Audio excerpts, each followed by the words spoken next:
Inspector McNagary from Gloucester Police.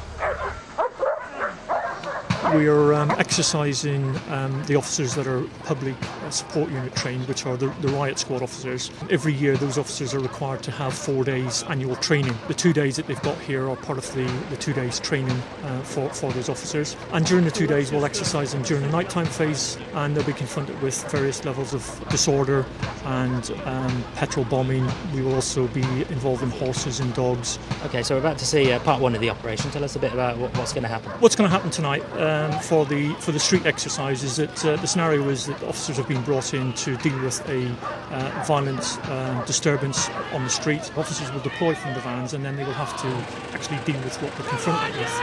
And what they will be confronted with is, first and foremost, a roadblock by vehicles, and there will be a violent crowd.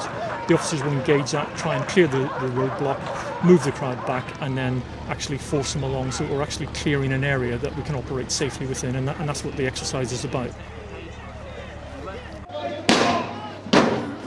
We've done the street scenario, but what's going on here? The scenario we have here is that a shopping mall has been overrun by demonstrators, and some members of the shop staff have actually been taken hostage.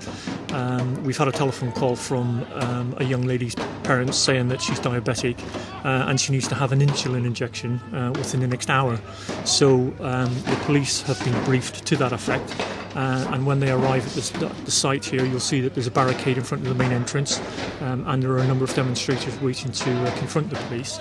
As soon as the police arrive, we would expect them to deal with the barricade fairly quickly, and then move into the building and clear the building, the emphasis being on to try and recover the young lady and the other hostages. But there is a timeline on this, because obviously the young lady needs to get some insulin.